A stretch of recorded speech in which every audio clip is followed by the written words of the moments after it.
Salut tout le monde, nous allons parler aujourd'hui du HP Savage Flux XL après les essais, mais d'abord aussi du 8SC et du Sen Colossus. Pourquoi j'appelle le Sen Court le Colossus? Parce que après le GST, c'est une série spéciale Sen Colossus qui avait une carrosserie différente et dont d'ailleurs le sticker est là sur l'établi, vous ne le voyez pas, c'est pas grave, vous verrez sur les autres vidéos, et qui avait un cerveau de 36 kg.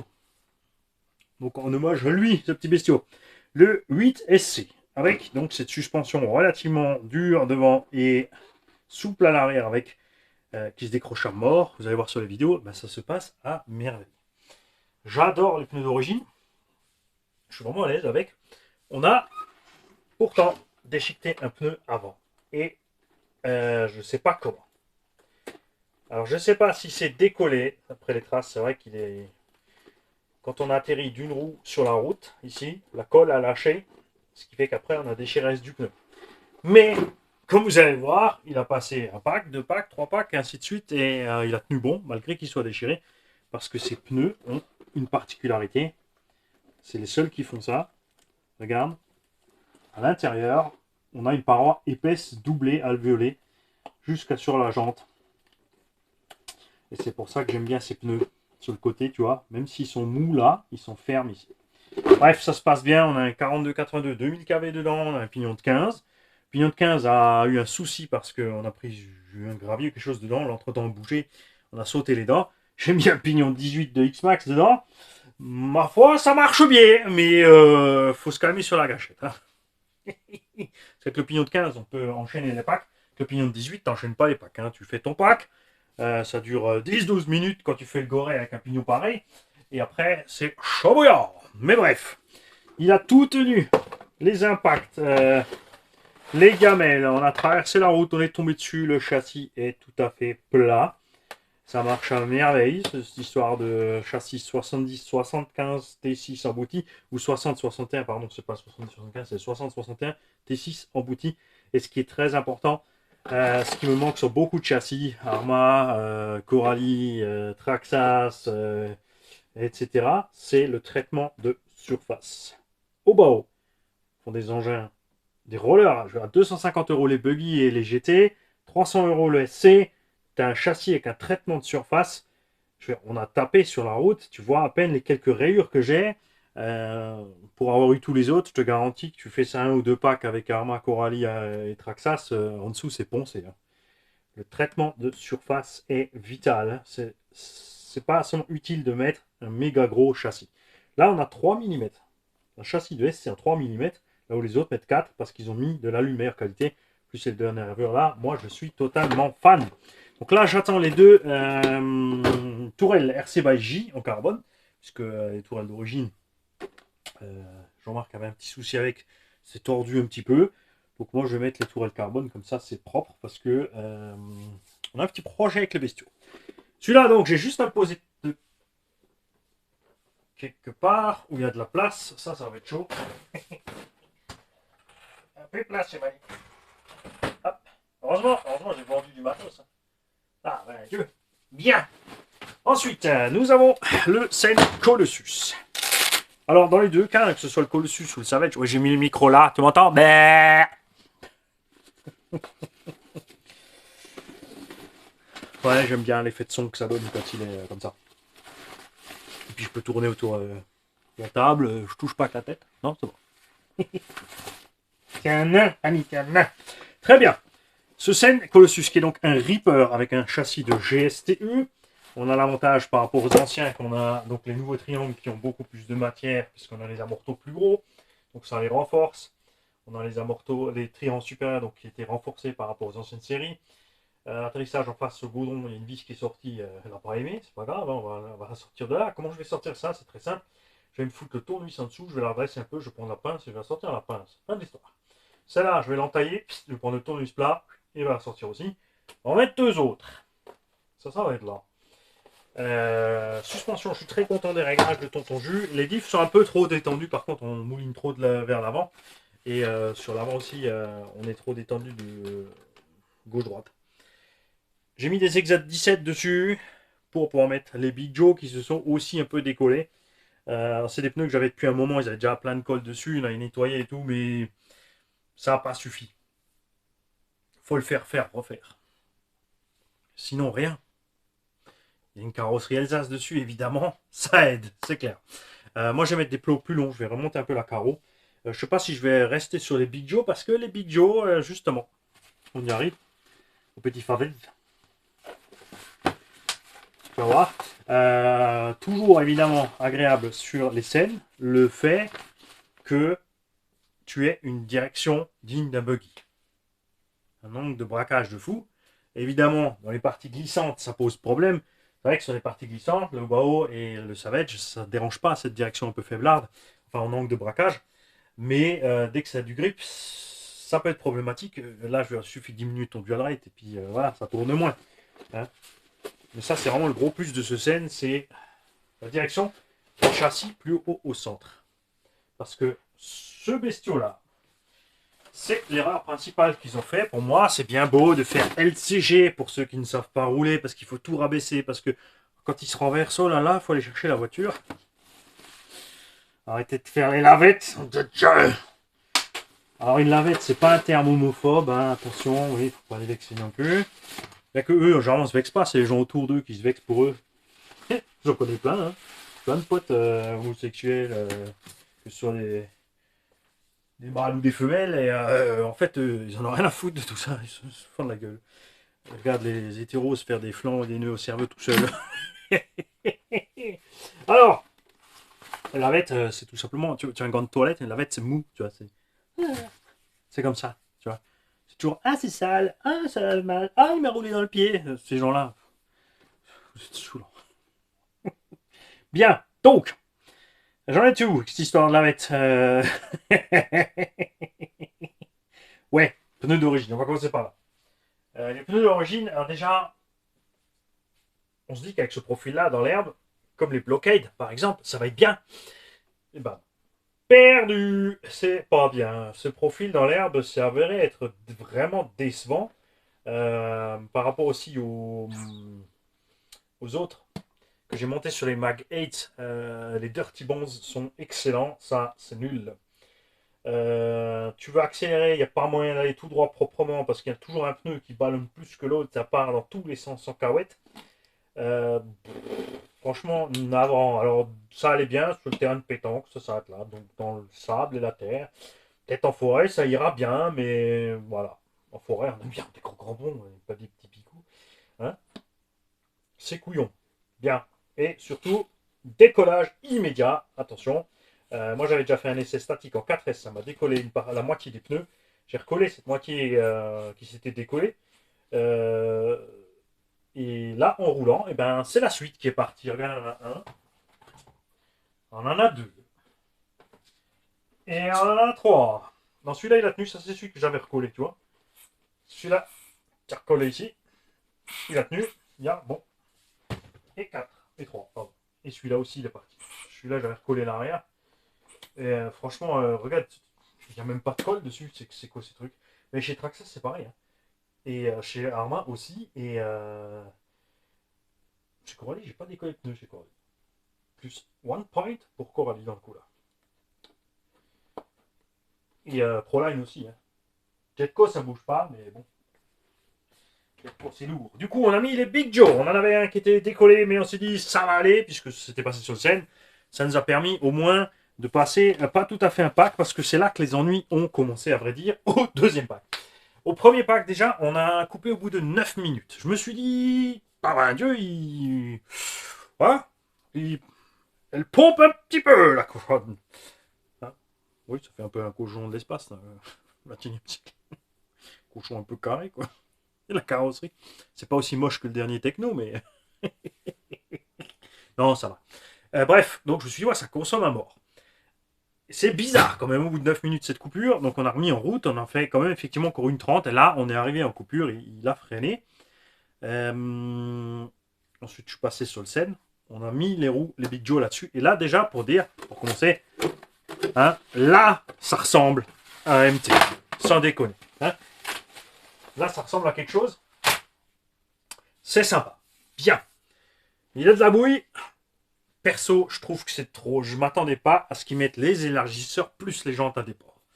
Il a 400 mm d'anthrax. On est presque aussi large avec les roues là que l'anthrax. Ça fait presque un carré. J'aime pas ça, les carrés roulants.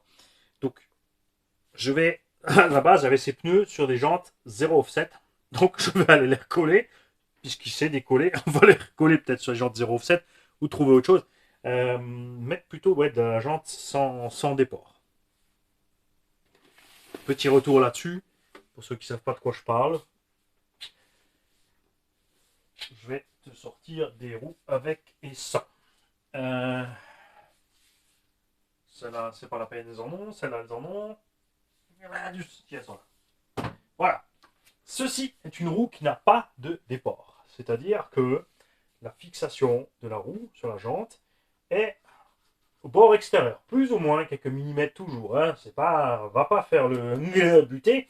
Attends, peut-être pas vu devant la caméra. Non, c'est pas ça qu'il faut faire. Donc plus ou moins au bord. Parce que de l'autre côté, c'est creux jusqu'au bord. Si tu as un demi-offset, ce qui s'appelle demi-offset, c'est pas un pouce, c'est pas des millimètres, ça correspond à rien, ça n'a rien avec l'automobile. Il y en a qui nous ont pondu des théories complètement à bracadavantes et ils voulaient absolument avoir raison, mais non. C'est juste un demi, c'est la moitié de la jante, en gros. Donc la jante est fixée là, au lieu d'être fixée là. Et un offset, alors ça, c'est l'inverse. Ça donne ça. Ici le pneu. Là, tu vois, ça c'est offset 1.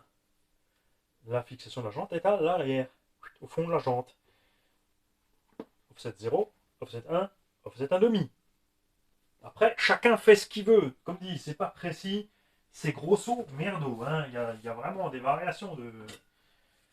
Juste un centimètre par rapport à un constructeur à un autre, ou un fabricant de jantes ou l'autre, etc. Bien. Donc on va essayer de mettre du 0 pour se retrouver un peu moins large. Parce que moi, j'ai pas besoin de ça. J'ai pas besoin d'un engin qui est plus large que l'ombre pour pas tomber dans les virages. Avec ces roues, bien sûr, comme elles sont plus massives, plus lourdes, un peu plus grandes en diamètre que les roues d'origine, quoique, et encore. Bah non, elles sont pas plus grandes en diamètre. Buzz Mani, erreur fatale. Elles sont juste plus lourdes. Et alors là, j'ai mis des 3S 8000 Orion Ranger 50C. J'avais des coupures à l'axle, dis donc. J'ai sorti, j'ai mis les Gens Bashing 60, que j'avais au premier pack aussi. Coupure aussi.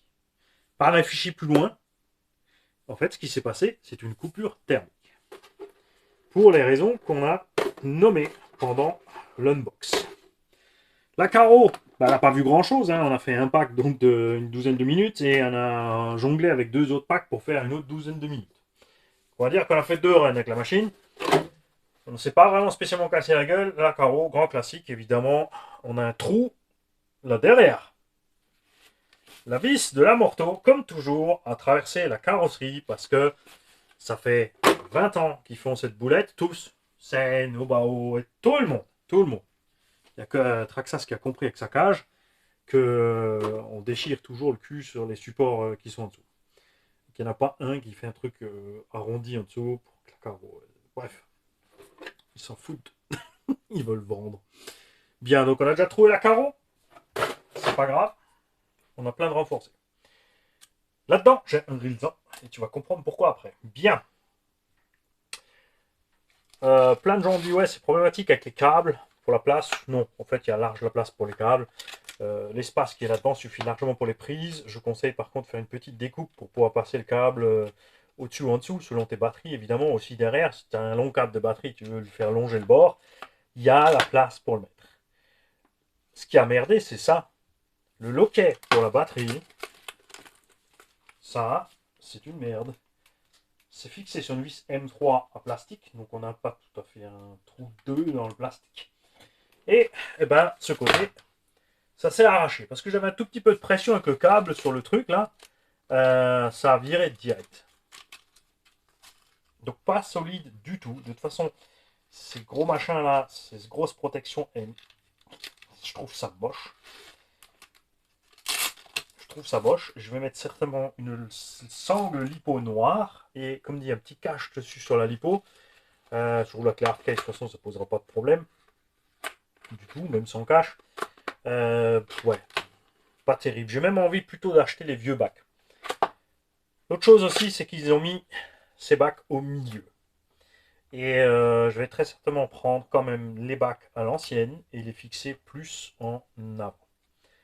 C'est sûr, au centre, c'est plus facile pour les sauts. J'ai d'autres machines que j'envoie sur les rangs pour faire le Golio.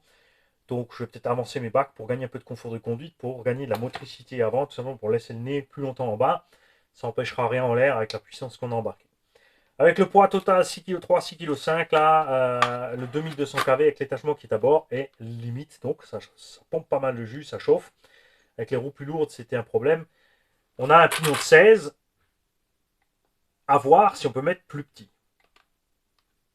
Parce que Vmax, on a tranquille sorti de la boîte un 90 qui est un I. Tu peux pas l'atteindre avec les roues d'origine, ça va pas. Avec les Big Joe, si ça avait été collé, on aurait pu, mais là, c'était pas bien collé, donc ça allait pas non plus.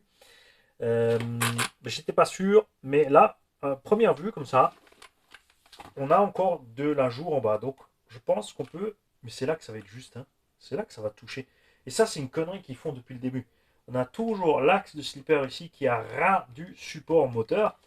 Et je crois que si je mets un pignon plus petit, même si je peux ramener mon moteur, il y a mon axe là qui va aller flinguer mon support moteur. Donc je vais faire ici une encoche dans le support moteur. RF, faut que ça y aille. Je vais mettre un pignon plus petit parce que je vais mettre des roues plus grosses. Ça m'évitera de changer le moteur. Mais c'est vrai que je préférais un moteur plus gros, enfin plus long en diamètre, vu la masse de l'engin. J'ai ici un petit 1450 cents. Le problème, c'est la bague arrière. Hercinage 34, Mika Bedos à l'accueil, s'il vous plaît. Le petit Mani attend l'accueil que Hercinage 34 vienne le récupérer. La bague arrière ici avec les ailettes, parce que c'est une 40, c'est du 42, ça va poser problème. Bon, on va voir ça. On va voir ça. Sinon, on a toujours encore le TP Power 2000 kV, 6S maxi, 300 ampères, axe de 10. Ma foi, il rentre. Mais ça sera pour le speedrun, ça. Non, vous savez que je suis pas fan de ces trucs de grosses consos. Donc voilà, le Rilsan est là parce que il a fallu maintenir le bac. Cette vis sépare l'arrière dans le plastique, coincé. En fait, il faut démonter l'arceau parce qu'elle est posée contre le châssis. Tu vois, mais elle tourne. Donc tu peux pas resserrer de devant. Alors je sais pas si à force de se servir du loquet, ça va commencer à se desserrer, sortir, mais voilà, pas terrible. Tout ça, cette histoire de bac, un peu, ils sont allés chercher un peu trop loin, je pense. Surtout que ça va se remplir de terre, de boue, de machin, de ce que tu veux là-dedans. Ça va alourdir encore plus la machine. Ça pèse déjà ces deux orifices là, ces oreilles de Mickey là, ça pèse. Je suis pas trop fan. Le reste évidemment maintenu, direction, pare-choc, tourelle d'amorto, tout ça, il n'y a pas de problème. On n'a encore rien fait de violent avec de toute façon. Et le Vario par contre, lui, il a chauffé. Et ça peut que chauffer quand tu regardes ce qu'ils ont fait. Mais il fallait que je teste d'abord. Regarde. Le Vario a une cage autour. Il est clampé pour être maintenu avec une clampe qui se prend par-dessus cette cage. Donc ça bouge déjà l'arrivée d'air. On a un cache par-dessus la fixation du Vario. Donc on a 3 couches avant le ventilo et le pompon. C'est le bouton qui est exactement là où arrive l'air frais. Résultat, c'est Mimi Serrara, c'est la même merde. Le Vario arrive en coupure thermique et se met en sécurité. Il faisait à peine 20-25 degrés dehors. Donc c'est pas formidable toute cette histoire. C'est pas très grave. Ça va être relativement facile à régler. On va déplacer, on va virer le cache. Dégage. On va placer l'interrupteur on-off ailleurs. C'est encore ce satané interrupteur RCCOM 83 qui nous embête là, tu vois. Et peut-être que... Bon, on va peut-être essayer sans tous les caches. Bon, après, il y a la clampe qui maintient le Vario, que ça allait bien. De l'autre côté, le bac plastique est creux en bas. Et les variateurs au bimbing ont toujours 2 à 4 vis que l'on peut mettre par en dessous. Donc je vais peut-être fixer ça par en dessous avec les vis et virer tout ce qu'il y a au-dessus. Ou je vais le rehausser.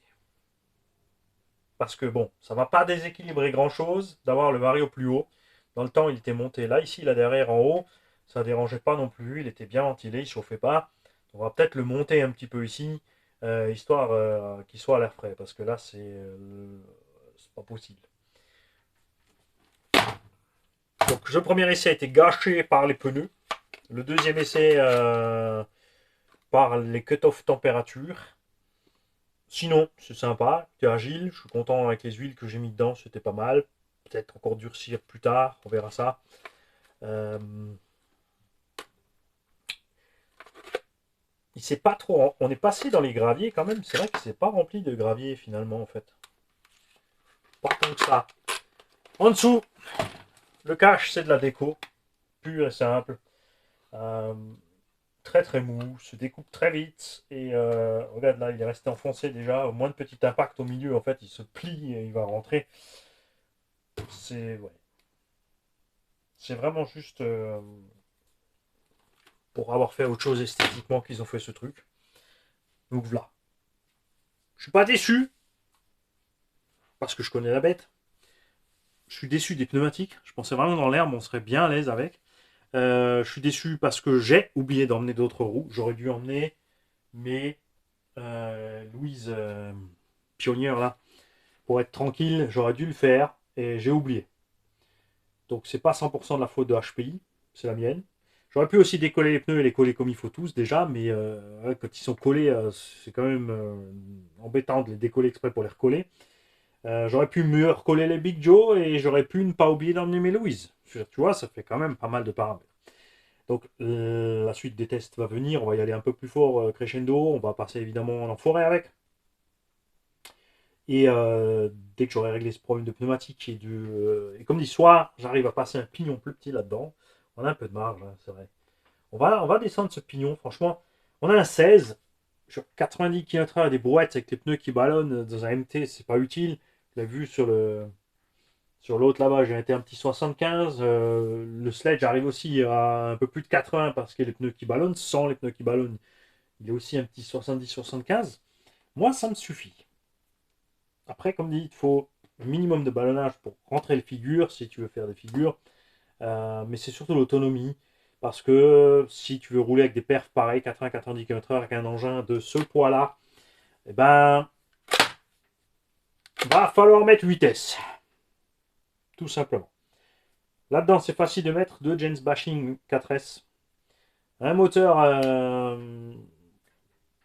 tu peux prendre la même taille en 1400 kV qui prend vitesse. Tu peux prendre mon chouchou dans ces engins, c'est le Léopard 1600 kV. Hein. Voilà, il est chez Papa RC dans son Savage à lui. Et j'ai un super moteur d'origine pour faire ton Savage d'origine, Papa RC, rends-moi mon Léopard. Et là-devant, on aura largement la place pour placer un Max 6. Si tu veux être léger, si tu as le budget, tu mets le Vario Castle qui est plus léger, mais bon.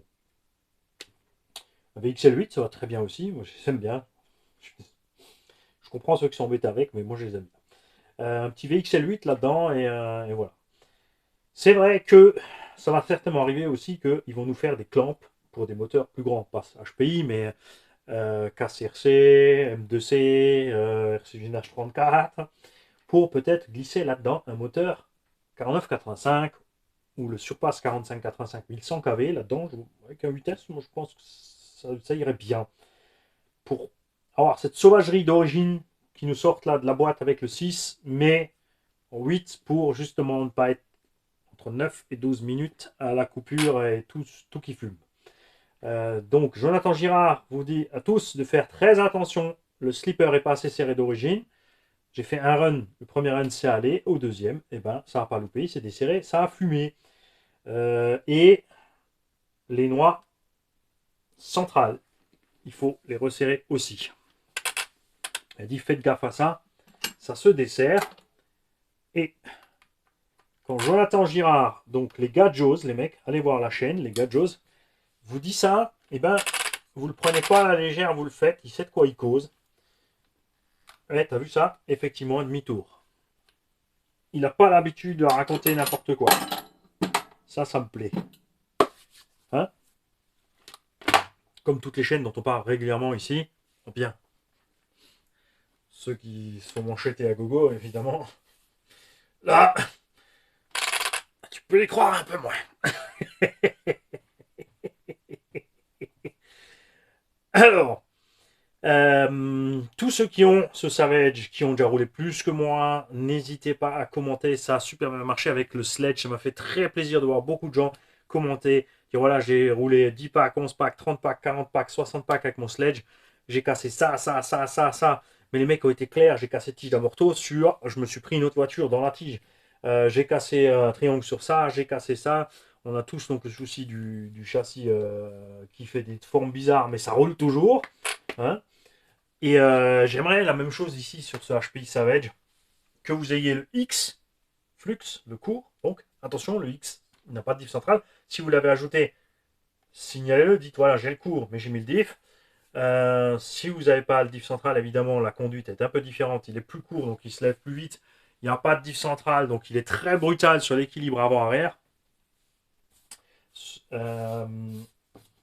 Et évidemment, si tu es sur les surfaces glissantes, ça va. Si tu as des surfaces où ça accroche et que tu fais beaucoup de figures, c'est vrai que quand le châssis est court, c'est facile de faire du double, triple, quadruple, front to flip. Enfin, du back. Tu peux rentrer sans problème 4-5 back flip en Savage. J'ai déjà rentré un front suivi d'un back en volant assez haut. Sur le petit terrain, on l'avait accroché le scène dans l'arbre.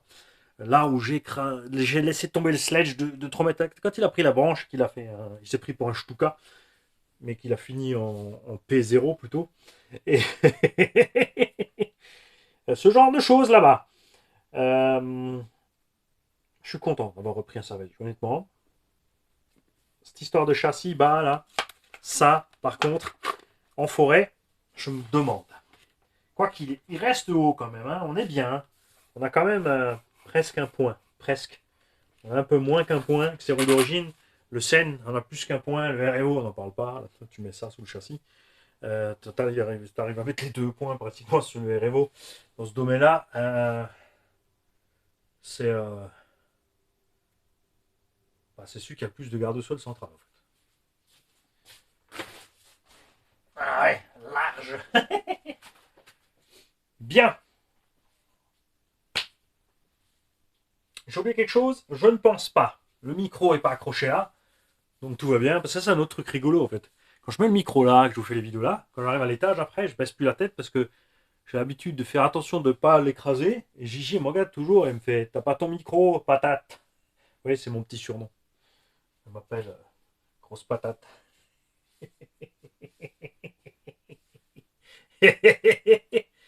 Les mecs, je vous souhaite une bonne continuation de votre journée, quelle que soit l'heure à laquelle vous allez avoir la notif pour cette vidéo à laquelle elle va sortir. Quoi que vous fassiez, faites-le avec le sourire, amusez-vous. Laissez les fâcheux au loin, tout simplement. Hein. Les gens qui s'énervent, faut énervez-les plus. Les loupez pas, en fait. C'est ce qu'il y a de mieux à faire avec les gens qui s'énervent. Les gens qui essaient de les calmer, de les détendre. Non, non. Quand il y en a qui s'énervent, ça t'énerve ça? Et ça t'énerve? Et là, t'as mal? Jusqu'à ce que, paf, il pète. Et après, bah, soit il rigole, soit tu l'enterres.